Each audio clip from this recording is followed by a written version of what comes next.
Hello, everybody. Welcome to another episode of Gaming with Blockchain. I'm your host, AMineU, and we're getting back to some updates and what's going on in the world of play to earn, really. So we're looking here at Upland, and they did their dual city release yesterday. And of course, if you are a player and you were attempting to play, you've likely experienced the unfortunate incidences that it didn't happen. Like they had to really kind of nullify the process in lieu of the experiences that everyone was encountering, and that was a wise decision. A lot of people were probably complaining, a lot of people were very upset. I'll be the first one here now to say that it is to be expected. Moving forward, we're dealing with blockchain first and foremost, and the game is growing quite aggressively. In fact, it's going to the point where that it's going to be very hard or very challenging to not have uh, some kind of glitch. But what they're trying to do here was never done before. They never had a dual city launch. So this is the first time. And because of that, it would have been expected to encounter such a unfortunate or unknown scenario. So I could say that this is not the first time, and likely will not be the last. Just because it was not something that was ever done before. It really wasn't. So I'm in the area. I just have not been anywhere to buy anything. Like I did not, because I knew, I kind of anticipated this would be the issue. So I didn't put plans to buy anything on that day. I was anticipating I'll probably buy something like today or tomorrow, just because I can I know what to experience, or I've had the history of experiencing some of these glitches. So why stress myself for it? Okay, but there is a risk to doing that. So if you had a particular location that you want to really get, if you didn't participate right away, then you may lose it, right? Because everyone's going to be trying to do the same thing, try to get a property that really have their eyes on. But at the same time, is it worth the stress overall? You have to kind of weigh that. But here's the other benefit of for me that I see as a game player in Upland or any other game moving forward is that they're dispersing the player base right now. What has happened, and part of the problem that has happened, is that too many city releases were so based on a cluster. So you had everybody funneling to one direction, to one location, even though, you know, regardless of if they're going to do anything or not, it's still a transaction that everyone was encountering. This way now, you have, if you look at the map, you have everyone on various locations of the game board, if you want to call it that. And that now gives enough players, especially new players too, that sense of ease. You're not in this constant, uh, you know, Boxing Day sale persona or atmosphere that everyone has to get into the latest thing and the biggest thing constantly, versus okay, I just want to shop around. I want to see what the market's like. I want to see where I might have my interests, and you don't have to feel this unnecessary pressure to do so. That's my take. It helps keep this smooth out the network a bit better, and I anticipate they'll probably do more releases, and I think they'll probably do more releases, maybe more spontaneously, with not so much of an advance notice, and those it might spring up randomly. But to get the spread of the players in various locations, it's going to be needed, and it's going to take a huge amount of demand on the resource to do so. So yes, it was an unfortunate um, encounter for the gaming experience to have to shut it down and kind of wait and see what's going on to start it again. But I think at the same time it's for the better, because this is, if this is a model that they're looking to achieve or trying to advance towards, this is a good testing ground to do so. As the market it grows, as it player base grows, you want to be able to kind of make these controls and make these decisions. As difficult as it is to facilitate smoother processes the next time forward. But that being said, they know they're getting ready. They had prepared in advance, knowing that this is a possibility. But they're also planning on bringing on board football. You've been seeing about all the news, and the season is about to start, so they have their hand in it as well. They are now introducing Upland Legits. These are part of the National Football League's Player Association, the NFLPA, and they've made an agreement with what NFTs they'll be putting part of the new collection within Upland. And of course, everyone's like, okay, we're not sure how this is going to work. I'm not sure how this is going to work. I mean, I'm not a fan of football, but as from a business sense, okay, yeah, this is good. I just don't see what just yet. But guess what? They'll be doing an MAA this coming Tuesday with one of the founders, Idan Zukerman, and you'll be able to do your Q&As. This will be this coming Tuesday at 10 a.m. Pacific time, and it's gonna be an overview. Like, okay, what is the football Upland Legits? How's football integrated with it? That's one way to find out. So if you're curious about it, I'll put this all in the show notes in terms of the links that I have here and the time of that MAA if you so desire to take a look and see what's going on. So that's Upland. Like I said, I'm there. I'm waiting for Kansas, like a few other players, and we'll see what happens. But I'm not surprised. Uh, because it was a feat to accomplish, wrapping up this whole segment right now, and they'll get through it. The properties will be released, and everyone will start hunting in no time soon. Believe me, those properties are not going to stay unminted for long. Okay, so now we're going to move forward to another side of the world in terms of play to earn. And we're looking at a project from City. This is from the collection project GnomeSeries, and they have now done an aggressive upgrade and project development in the last few weeks. I mean, I've touched base on this before, and right now, like literally, there's many moving parts and mechanics are coming together. And just like other projects I've touched on, there's layers of complexity. For whatever reason, I seem to like that. I like the depth of a work of a project being well thought through, including interface and how things are looking, how they integrate, how well it can be managed. Because again, if you're looking for mass adoption or interest from the general population, these are things that you need to be paying attention to. So they've done a fantastic job in doing so. So here's the City again. It'll be part of the show notes as well.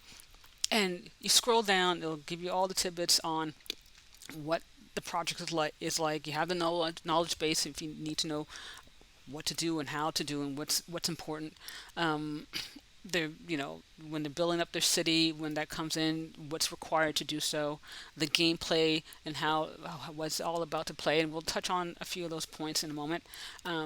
We have to start with a character of many characters that are there. You'll see that as well. What the city play will be in terms of, okay, we're gonna have a city, but what's that all about? Those are coming through the roadmap later down the pipeline. They have racing, and they bring in the racing elements as well. So that will be an interesting viewpoint. And then building a home and what kind of home you'll be able to, the capacity of the home. So everything is based. We've talked about many other projects, and all of them have the very similar things. And the baseline is attributes. What can or you cannot do with particular assets? What's mutable and what's not mutable? How things are upgraded, can they be upgraded? Those are factors. Then they also have the rewards, and these are incentives, and these are like little incentives within the gameplay. Again, to keep you engaged, to keep you in ways and help you earn either experience or your token rewards. So we'll take a look at that. But we'll touch base now. Look on the racing side. So they have their crypto racing. This is now going to be similar to the Gnome PvP battles. There's going to be a car battle, car races, and same attributes again based on of a car's mechanics, from steering to speed, consumption. All these factors are going to be part of this particular subset of the game, or maybe even its own standalone. It could be one of two or blended together. That's yet to be to seen, and we'll see how that moves forward. So you could again get their pack. You could buy it with wax at the Atomic Hub or secondary market, even Nifty blocks as well. So in the Nifty blocks, I did purchase it, and I opened up one of my packs, and this is what I have inside. So I have two streetcar racers, a speedster, a chart cart, and a crypto cycle. So who knows what I'll be able to do with that as the game starts to release itself. So now we're looking at the game. So I'm in the GnoCity gameplay platform, or I should say, UX format, and you get the kind of forecast of the city. This is what's going on. So it's pretty cool, and you get it, and what rewards would be because it's sunny. Well, I'm giving you 15%. Then you get loaded with now the pages of what the packs they have currently on market, and what they've done recently, and I think maybe in the last day or so, is that their Noken, their game token that you can get on exchange. They've added a utility to it, which now you can buy certain packs with. So if you're earning all these rewards and you're earning some of the experience and you're gaining your Nokens, you can now reapply it and buy a pack. So again, it's not always something you have to utilize wax for. You can buy some of these items with Noken token. So we're looking at now that I said the interface here, and a lot of this stuff is a few of these items have been new additions. So last time I spoke, it's been a while. I think we were ending at the pet staking, and they now added achievements, your bonuses, the marketplace, and a checklist. These are again incentives to go in. So if as you're doing a battle, you may want to check in and see what the storyboard mode is like. You may want to prepare for your health center, apply skills to another gnome as you try to build up your skill set, and we'll get into that in a moment.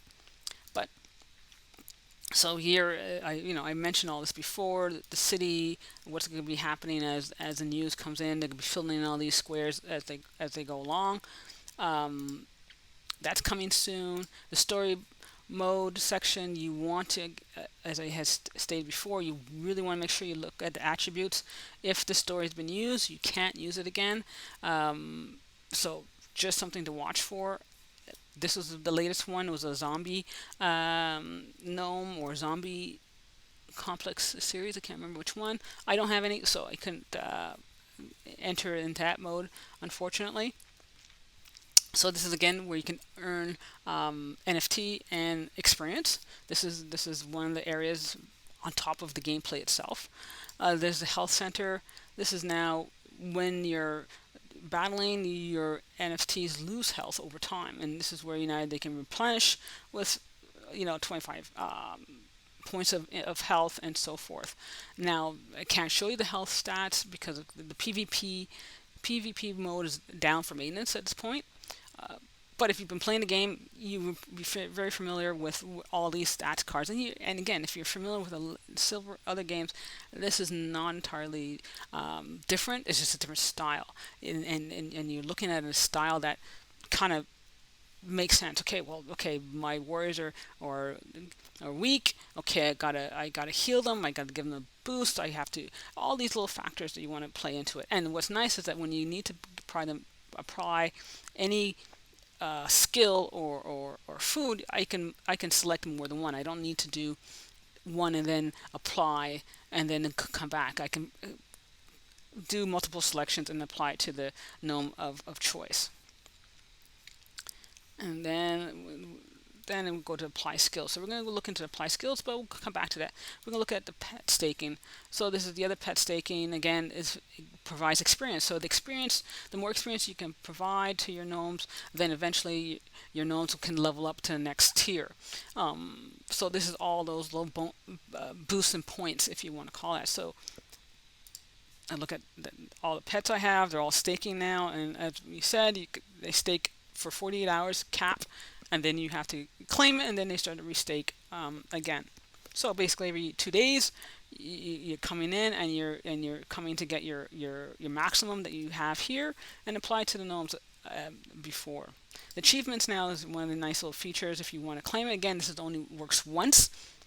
Like the story mode, you can't apply it again. You can't have it over and over in place. So choose carefully, as it was basically, I guess, the motto, and apply it where you feel necessary. I haven't been doing the best in my skills yet, so I haven't thought this one through in terms of which one would I really want to go for.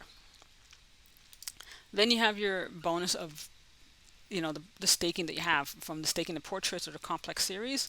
You earn those bonuses later on. So I have some complex series that are being staked, and the two other ones I haven't just yet, and I'm holding off on doing that for the moment. So it gives you what you receive in terms of your points and what you have been staking here as it is. Then of course there's a marketplace. They put in their own marketplace, and this is, I think, a great addition within the game, because if you're looking for a possibly particular boost in your lineup, right? You have a lineup of players or NFTs, and you say, maybe I can do better with a player or a level that's winning within the price point. And as you can see, some of these values are pretty high. But then you have to look at the levels. You got a level 128, one level 125. Now this is a neutral card in terms of it hasn't been in any battle yet. This person just leveled them up. So it's like, okay, if you want this, go for it. But that 0 wax, let me see, that doesn't make sense. I have to check that. That's unusual. And that could be a boo-boo. There we go. That's what I thought. So, like 0 wax? No, I don't think so. So that's a little glitch in display, trust me. But you can see this particular one here, Mary J. Gnome, had won 6 and lost 1. It's a level 125. It's a I think it was a 1 of 1. Yes, it is a 1 of 1. That's the value you're asking for. Now, as the game evolves and as the game increases in popularity, someone may want to achieve this and pay for it. And it could be part of a collection as well, its own separate collection. But then you can scroll down and you can see, if I scroll down to a level 13, I think that's more where I am right now. You can see some of the value points here. Again, some of these are neutral. There haven't been any battles at all. Some have been battles, lost 1-2, lost 8. So it gives you a kind of scale of where you are in terms of performance, or if you want to put your NFT on the market. And then there's a checklist. The checklist now tells you, okay, well, what do you have, and do you want to go through the whole gamut of all the cards? So let's take a look at what they are. So you have the base card, the pink, the blue, the green, the red, and rainbow, and these are all the parallels, and then you have the gold, and then you have the portraits that are the enhanced version. So you can see the complexity of the game. Like as I said, for most players, a lot of the play to earn games that I try to review have that certain layer of complexity, because generally the work rewards the effort. There's one where you may say, okay, I want to do something that's just a simple, as they call it, the one-click miner. But the people then expect a certain amount of rewards for that. Where's the effort really? If you didn't really plan it, you didn't really think about it, you didn't really do anything except press a button, even Candy Crush has some strategy, right? So this is no different. You want to put in some strategy somewhere in order to have some benefits moving forward. So when you're ready, and again, like I said, I can't display this right now because the lineup, PvP lineup is down for the moment. But you'll select your lineup, put them in queue, and once you're ready to go, you'll just press you just put the lineup and you go to your set match PvP mode here, and you'll be off to either win or lose in your initial battle. And the battles are not too bad because the ratio line, and remember this is still in beta, is plus or minus I think between 3 and 5 of a level. So within your level, if you're level, you have to be a minimum level 1. But let's say if you're level 7, you're in within a plus and minus of 5, 3 to 5, or 4 to 5, I think. So you're never going to be battling level 125, right? If you're only a level 2, it's just not doesn't make much sense. And so all these has been thought out. Everything's been really, really analyzed, and then if they and being monitored at the same time. So it's not like, okay, let's do it and then walk away. They take a look at it, see how the performance is going. It's okay. Maybe we have to make some tweaks and come back and make those adjustments. So it's always going to be dynamic. It's always going to be very organic moving forward because everything is going to change as the game evolves. And it was nice here that you have some message board chats that you can connect with if you're in the game and say, okay, congratulations, you just won, or you just beat me here, and or whatnot. So I think moving forward, this is going to be a very exciting game. Um, just tip of the iceberg, and as I said, I know there's other games out there. I'm taking a look at some others as well, gradually, because I still want to kind of understand it. I'm not saying I'm perfect. I'm sure I don't understand all the intricacies of this game, but at the same time, to bring it to your attention, these are things that hopefully gives you enough information, and it's been beneficial for you to kind of analyze and make that judgment for yourself. So again, thank you all for your patience. Thank you all for your submissions, and for following and being patient and adding your comments and everything else. And I hope you're liking where the all this information is going in terms of what's really behind the scenes in the whole EOS universe, if you want to call it that. And there's other things that I'll be bringing in and introducing as well. Some of it outside the EOS wax world, but other sides too within the intricacies and again the ecosystem of itself. But until then, play, enjoy, entertain yourself. Let me know if there's anything I've missed, and we'll touch base again shortly. Until then, take care. Thank you.